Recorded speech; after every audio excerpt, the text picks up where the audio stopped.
गोलगप्पा नगर ऐसा कस्बा था जहां लोग घड़ी देखकर नहीं बल्कि लल्लू और पप्पू को देखकर टाइम पहचानते थे, क्योंकि जब भी कुछ अजीब होता था समझ लो ये दोनों आसपास ही होते थे। अगर कहीं बाल्टी उल्टी पड़ी हो, गाय रेडियो सुन रही हो या पुलिस वाला हंसते हंसते चाय गिरा दे तो तय था कि लल्लू पप्पू की कोई नई योजना फेल हुई है। लल्लू दुबला पतला था लेकिन उसकी बातें ऐसे भारी होती थी जैसे हर वाक्य में सरकार गिरा देगा, जबकि पप्पू तगड़ा था पर दिमाग इतना स्लो कि सोचते सोचते चाय ठंडी हो जाए। दोनों का सपना एक ही था, बिना काम किए अमीर बनना, और मेहनत से उन्हें वही नफरत थी जो मुफ्त के बिल से बिजली विभाग को होती है। एक दिन दोनों सुबह सुबह उठे। सुबह इसलिए नहीं कि वे समय के पाबंद थे, बल्कि इसलिए क्योंकि मकान मालिक ने किराए की याद दिला दी थी। डर के मारे दोनों सीधा चाय की दुकान पर पहुंचे। चाय वाला गुड्डू उन्हें देखते ही बोला, आज फिर उधार? लल्लू बोला, अभी मत पूछ, आज बड़ा आदमी बनने वाला हूं। चाय पीते पीते पप्पू बोला, भाई सब लोग कुछ न कुछ काम करते हैं, कोई दुकान, कोई नौकरी, कोई ठगी, हम क्या करें? लल्लू ने ठुड्डी खुजाई, ऐसा काम करेंगे जिसमें बैठकर ऑर्डर दें और पैसा खड़ा होकर सलाम करे। उसी पल पप्पू के दिमाग में ऐसा आइडिया आया कि खुद उसे भी डर लग गया। बोला, क्यों ना हम ऑल इन वन मशीन बनाएं, चाय भी, खाना भी, मनोरंजन भी, और ग्राहक को ज्ञान भी दे। लल्लू बोला, मतलब मशीन बोले भी? पप्पू बोला, हाँ, आजकल बिना बोले कुछ नहीं बिकता। बस यहीं से मुसीबत ने जन्म लिया। दोनों कबाड़ इकट्ठा करने निकले।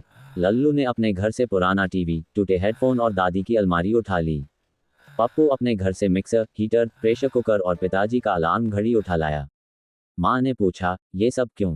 पप्पू बोला, माँ, इनसे भविष्य बनेगा। माँ बोली, तो मेरा मिक्सर क्यों? पप्पू बोला, भविष्य में स्मूथी भी बिकेगी। 3 दिन तक मशीन बनी। असल में 2 दिन लड़ाई हुई और 1 दिन तार जोड़ दिए गए। जो मशीन बनी वो ऐसी लग रही थी जैसे रोबोट ने कबाड़ से शादी कर ली हो। नाम रखा गया सुपर ऑटो महाप्रसाद एक्सप्रेस 9000।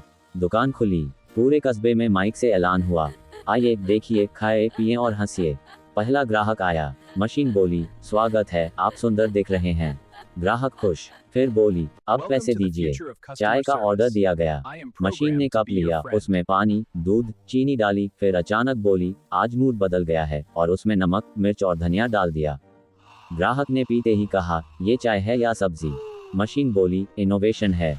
फिर मशीन ने खुद ही घोषणा की, अब मनोरंजन शुरू, और जोर जोर से गाना बजाने लगी, नाचने लगी, बीच बीच में ज्ञान देने लगी। चाय कम पियो, टेंशन ज्यादा मत लो, उधार लेने से दोस्त कम होते हैं। चाय वाला गुड्डू बोला, भाई, मेरी दुकान बंद करवाएगा क्या?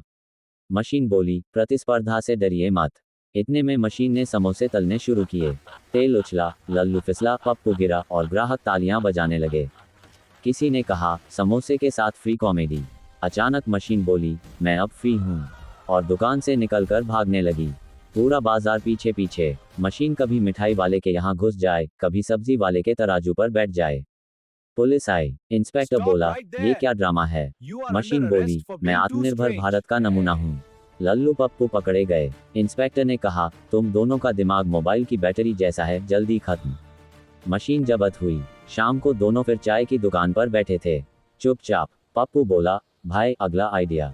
लल्लू बोला, अगला आइडिया नहीं, अब नौकरी। पप्पू बोला, कल से। लल्लू बोला, हाँ, पर कल कभी आता ही नहीं। और दोनों हंसते हंसते चाय पीने लगे।